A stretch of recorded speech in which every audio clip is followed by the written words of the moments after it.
Hello! You are watching an exciting series that will surprise you with stories of individual towns and communities that make Indiana such a unique place. We will uncover the special combination of history, people, and culture that have shaped these towns and given them an edge over other places, the Indiana Edge.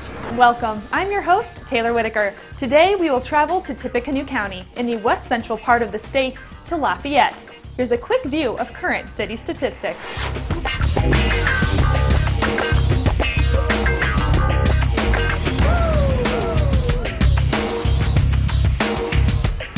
Having been platted in the month of May 1826, Lafayette is soon to experience yet another bicentennial celebration. Let's honor this milestone by looking back at the city's beginnings. Christmas Eve of 1824, an auction down in Crawfordsville, a land auction, and a gentleman who's really a riverman who had keelboats and ferry boats and worked the river, named William Digby, bought about 84 acres here on the east side of the river for a little over $231 at auction on Christmas Eve of 1824. He had a friend in Crawfordsville who surveyed the land for him, and but he was a riverman, so his decision-making skills might be brought into question, and was good at gambling and other activities at the time. He sold the land literally at the end of May for $240. So if he'd only kept a portion of that, he would have been a very wealthy man. Lines of the plat were run on May 25, 1826, and just 3 days later, Mr. Digby sold to Samuel Sargent. Mr. Sargent, in turn, sold 5/8 of the odd-numbered lots to prominent men in Crawfordsville. And while it may seem Mr. Digby was too quick to sell, he certainly earmarked himself in the history books.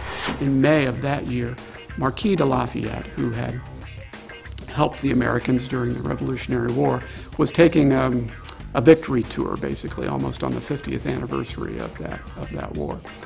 And it was an incredibly popular tour, and everybody was celebrating Lafayette, and he was capitalizing on that by naming the city after him. So the city gets its name, and after these series of transactions is now advertised heavily as the new town on the banks of the Wabash. Soon, speculators and home seekers became convinced Lafayette would become more than an ordinary paper town. Investments started flooding in. Digby recognized Lafayette as the point on the Wabash River that was really the last point north that you could navigate with large boats. And that was a critical part to the success of Lafayette as a trade center. We started with French fur trading, and we continued then to be able to trade as boats could navigate up the river to this northernmost point and pick up goods and distribute that, and it became then an area for agriculture to be able to distribute that. A year after Lafayette was established came the establishment of Tippecanoe County. Tippecanoe is a corruption of a Native American name, and it was a name of a place, and it loosely translated to the place of the buffalo fish, and the buffalo fish are a type of fish that are native to the rivers in Indiana, and apparently the area that is now the Tippecanoe River was a place where they thrived, and the area where the Tippecanoe emptied into the Wabash was referred to as the Tippecanoe area by Native Americans, and hence the name. In summary, it is no doubt Lafayette possesses a special place in the history books of Indiana and the Midwest. But have you thought about this? In Tippecanoe County, with the sites and the events that happened in this county, you can trace the entire history of North America, from the 10,000 years of Native American prehistory up to the European colonization of North America with the French and the British, through the creation of the United States, the French and Indian War, and then later the creation of the United States and the American Revolution. The city of Lafayette certainly derives early economic success from the operation of the Wabash-Erie Canal and from the advent and operation of the railways. When we return, we'll dive into a couple of Lafayette's 21st century economic drivers. This is Indiana Edge.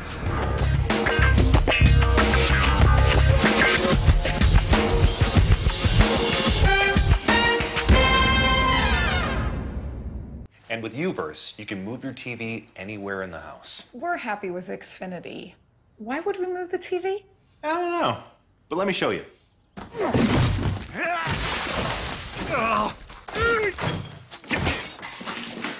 Now, if you had the Uverse wireless receiver, you could take this anywhere.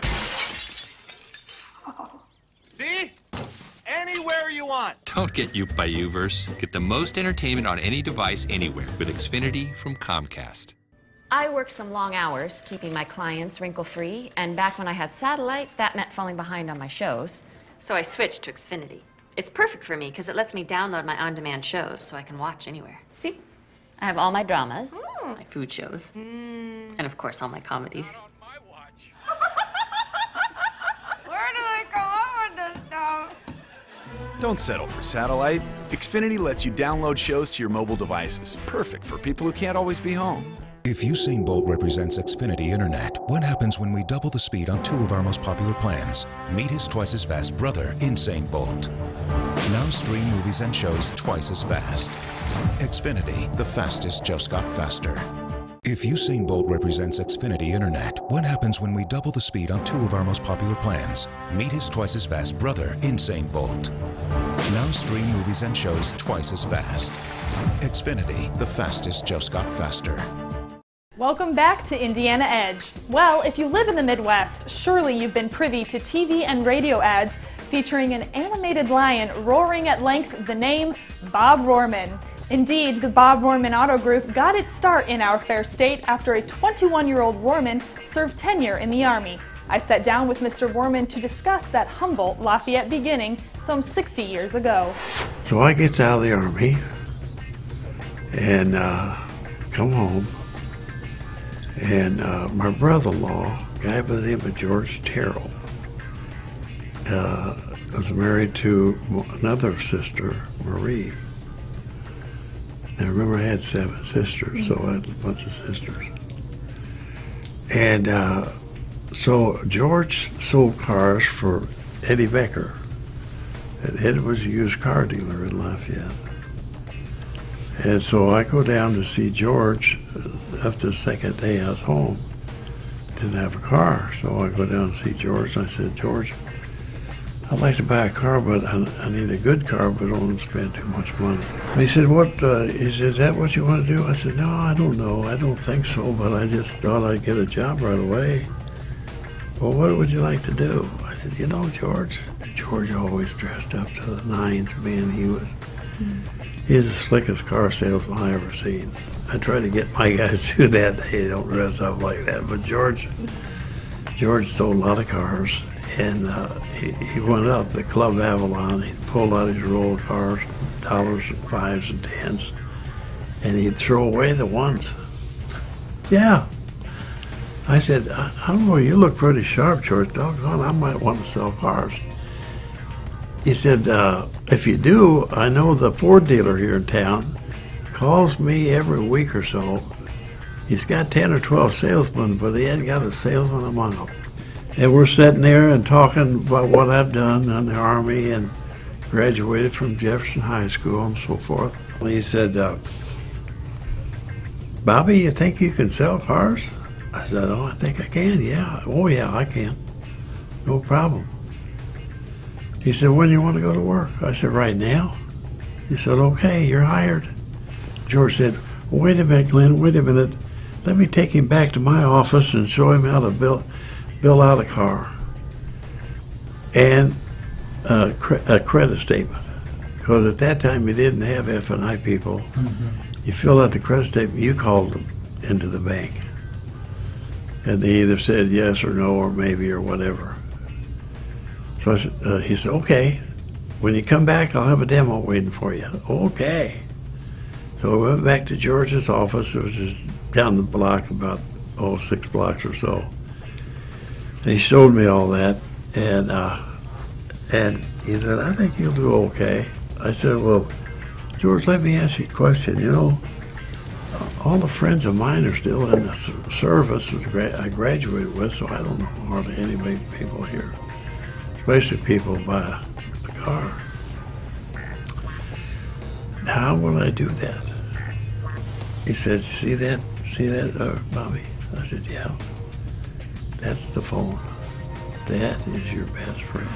And Bob was certainly a smooth talker of the highest order, as the group includes more than 16 brands and over 1,400 employees. The most distinguishing factor is his heart of gold for his community and his customers. A lot of people in Lafayette will call on me. And one of them was Jefferson High School. And they wanted to build a new center for the performing arts. So he said, Bob, we need your help. We want to build a center for the performing arts. We've got one now, but it's not worth nothing. And we're going to build a new one, and so he talked me in. He talked me into giving $3.5 million for the high school that I graduated from. In addition to the Rohrman Center for the Performing Arts, Bob provides scholarships to international students attending Wabash College and provides maintenance for 30 bicycles used by those same students. Finally, the 2012 Indiana Time Dealer of the Year created the Bob Rohrman Auto Group Charity Bowl. Proceeds from this annual event support Lamb Farms, a home for developmentally disabled adults and children. Now from cars to bars, let's travel to the Knickerbocker Saloon. So Lafayette was growing rapidly, and they built this wonderful building. At the time it was known as the Galt House. And they created what was called the Galt House Tavern in 1835, and was issued Indiana's first liquor license. It later became the Cherrywood Bar. We're not exactly sure when that happened. And then finally it became the Knickerbocker Saloon in 1878, when the area's first player piano came to the Knickerbocker. The name Knickerbocker was an inference to a good-timey person. It was also a way to tell the community that they had a player piano. Marveling at the player piano was only one perk about stopping in at the Knickerbocker. Many patrons came by for a shave, haircut, shot, and brew, or to relax with a good book or game of cards while waiting on the next train that stopped out front on 5th Street. It's rumored also that Al Capone had visited the Knickerbocker Saloon. We did, in compliance with federal law, we did close during Prohibition, but it is known that the Blue Bloods of our town had holiday parties, and that the faculty from Purdue University used the Knickerbocker for meetings and such around the holidays usually. So, yeah, the Knickerbocker's got a lot of fun history. A fun history indeed. The likes of President Ulysses S. Grant, John Purdue, Mark Twain, and Neil Armstrong once stopped through the doors of the Knickerbocker. Additionally, an entertainment room behind the bar was added in the 1980s, allowing the saloon to host nationally touring jazz and blues acts. Now, let's talk about that bar. Well, the bar it's a beautiful piece of it's artwork, quite frankly. It's handcrafted. It was handcrafted by Dutch immigrant craftsmen. It is of a solid black walnut construction with a solid cherry veneer. I have a separate insurance rider on just the bar itself. Probably not a large enough rider to completely rebuild it if we had to. It's a magnificent piece, and it's definitely the first thing that catches your eye when you enter the Knickerbocker. The Knickerbocker Saloon brings with it a very unique heritage that Jeff is very proud to help maintain. I see myself not so much as an owner of the Knickerbocker, but maybe a steward. It's my goal to pass this on to someone that has passion for history, passion for quality dining and drinking experience, somebody that has passion for what we started here, or what I'm continuing here is a better word. Cheers to that. Now Jeff, how about a drink? Like I said, our bartenders do a great job with the new trendy drinks, but what's really interesting is the resurgence of craft cocktails, classic cocktails, Rob Roy's, Rusty Nails, quality made old fashioned with quality spirits. I think the consumer, at least our consumers, are beginning to lean towards old school cocktails. And it's a lot of fun too. After the break, we'll check in on a couple of community organizations that help foster the development of Lafayette's youth. Stay tuned. I worked some long hours keeping my clients wrinkle-free, and back when I had satellite, that meant falling behind on my shows. So I switched to Xfinity. It's perfect for me because it lets me download my on-demand shows so I can watch anywhere. See? I have all my dramas, my food shows, and of course all my comedies. Where do I come up with this stuff? Don't settle for satellite. Xfinity lets you download shows to your mobile devices. Perfect for people who can't always be home.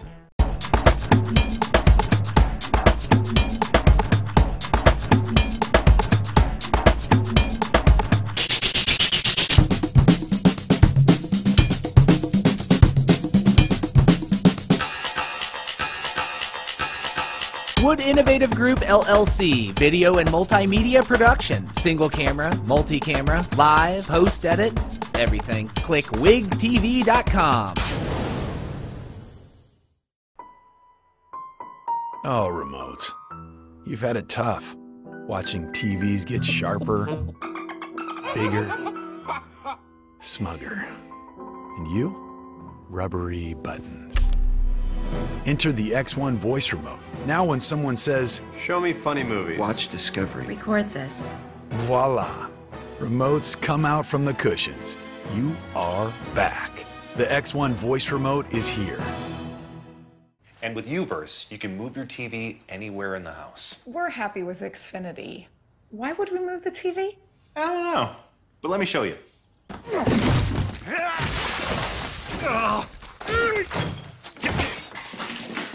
Now, if you had the Uverse wireless receiver, you could take this anywhere. See? Anywhere you want. Don't get duped by Uverse. Get the most entertainment on any device anywhere with Xfinity from Comcast.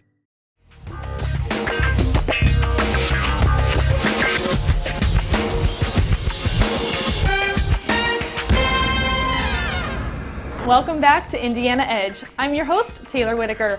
We are currently exploring Lafayette, Indiana, and focusing on the Lynn Treese Boys and Girls Club. I grew up in our local boys club back in 1972. The founder, Mr. Lynn Treese, started the local boys club.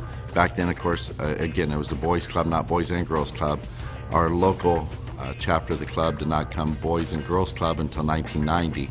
So it started on North 9th Street here in the north end of Lafayette, and I grew up from 1972 through 1979 as a member and as a part-time staff member of the Boys Club. Barry is a lifelong resident of Tippecanoe County. He became the executive director of the Lynn Treese Boys and Girls Club in 2009, which boasts its highest attendance record, and was elected to Tippecanoe County Sheriff in 2014. I know I would not be the person who I am today if it weren't for the Boys Club in my life. And I'm always striving to give back and very passionate about the Boys and Girls Club of Tippecanoe County. And the more we're able to work with the children, the better we're going to make our entire community in the future. The club certainly does its part in providing a variety of unique resources to members, including a beauty parlor. And we have some innovative ways to help with self-esteem and personal hygiene. We have an in-house beauty shop, barber shop, personal hygiene area where we have developed an area to help with children's ability to learn the importance of their personal appearance and self-esteem, build their self-esteem. We've also got a learning theater where we can conduct classes, make it available for the community to use areas in academic support and training and so forth. We focus a lot on academics, so we want to make sure the children we serve, the programs are very impactful, and that way they can go on into school, into the society, and become very successful because we're giving them a strong foundation of knowledge and capabilities to be successful in our community. When tasked with helping to develop the younger generation, Lynn Treese Boys and Girls Club knows that working on fitness is as important as academics. Trickling down from the national offices is the Triple Play program. It's like a physical education class with a lot of integrating healthy lifestyles and nutritious food habits and eating habits and diets and so forth. But we are able to get the children to be very physically active and participate in a lot of games that's going to help mold them and keep them the competitiveness, the teamwork, and just integrating a lot of areas that is going to help them be well-rounded. Of course, organizations like this could not continue to serve without generous volunteers, leaders, and even parents with a passion to help their kids be their best. However, we cannot forget it just takes one. Every person can make a big difference, and regardless of whether it's a financial gift or contribution, if it's a mentoring opportunity, a volunteer opportunity, or just getting involved with the child as their mentor, it just takes one person to make a big difference in someone's life. Now, from growing kids to growing the arts, let's travel to the Tippecanoe Arts Federation.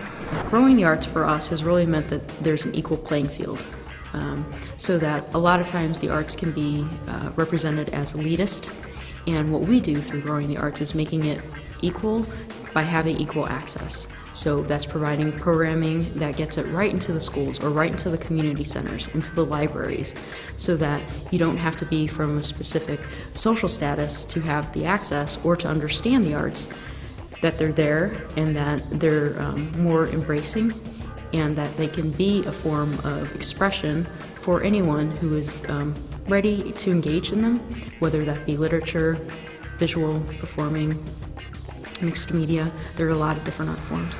Established in 1976, TAF serves as a model for advocacy by promoting the role of the arts, which has far-reaching benefits beyond being visually appealing. We're seeing that kids that are involved in the arts are better in terms of their cognitive skills and also have a better chance of succeeding in the professional workplace after their exposure and experience with the arts. In fact, positive effects of the arts in education are visible everywhere. According to the National Assembly of State Arts Agencies and the Arts Education Partnership, the following has been found. The arts share equal billing with reading, math, and science under the No Child Left Behind Act. 49 states have set performance standards that lay out what students should know in one or more art forms. 43 states require arts instruction. Schools that integrate the arts into core curriculum report positive changes to school environment and increased student performance. More than half the American public still view arts education as a vital piece of a well-rounded education.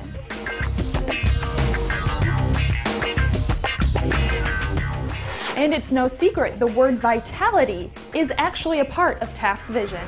When we were doing our strategic plan 5 years ago, it was really important that we convey the strength, the power, the ability of the arts to be transformative. And vitality seemed to be the exact word that we needed to fit that.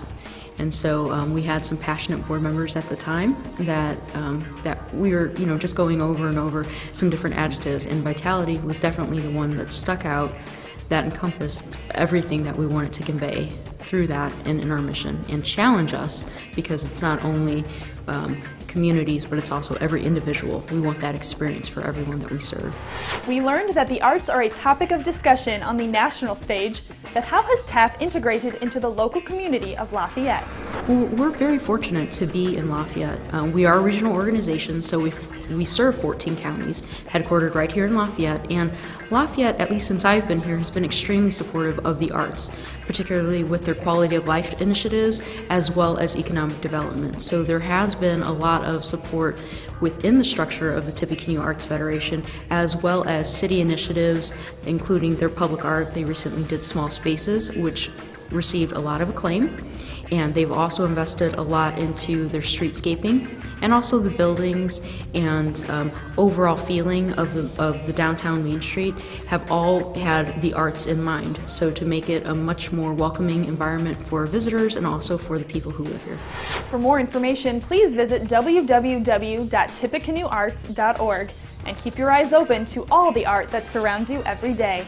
We'll be right back after these messages.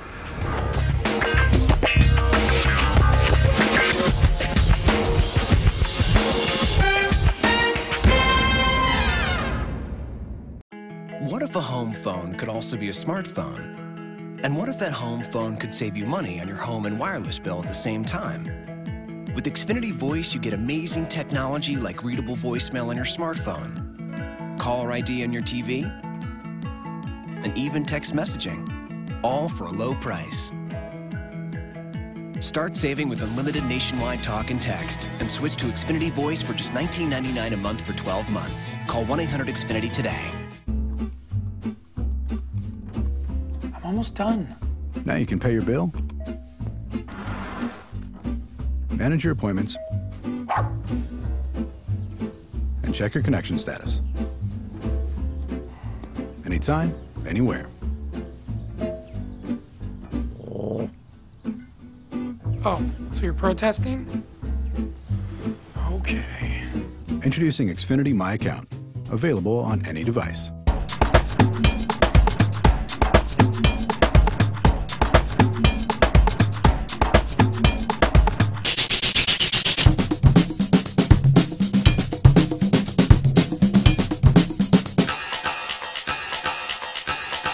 Wood Innovative Group LLC, video and multimedia production, single camera, multi-camera, live, post edit, everything. Click wigtv.com.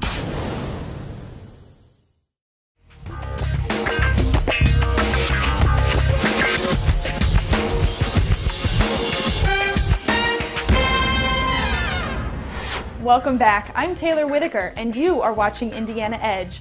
Today, we looked closely at the city of Lafayette. You heard from several community movers and shakers about how Lafayette serves its people and its world. Now, let's hear from your neighbors. It's a great downtown area. There's a lot of community, a lot of events, all seasons actually, and easy access to West Side, so there's great activities over there as well. I just really like it. You know, it's even though it's grown, it still has the small town atmosphere. You know, when you walk down the street, people speak to each other whether you know them or not, or at least you smile. Lafayette downtown has been great, a lot because of Purdue. It creates a lot of arts down here, and we're right in the center of all the activity. And since there's been so much restoration down here, we've gotten a lot more restaurants that have brought people down, the art walks. We've got great festivals that have been planned through the years, so it's constantly busy with people coming through to see what we have to offer. It's just a friendly Indiana town that still has a downtown, and that's something, because a lot of towns have lost it. Well, it's a wonderful city to live in. I grew up here, and so my roots are here, and I enjoy that part of Lafayette. However, the people here are very laid back and nice, and it's just a nice, safe, lovely place to live in. Visit Lafayette. West Lafayette is the perfect place to start when planning a trip. Here are some exciting things to mark on your calendar year over year.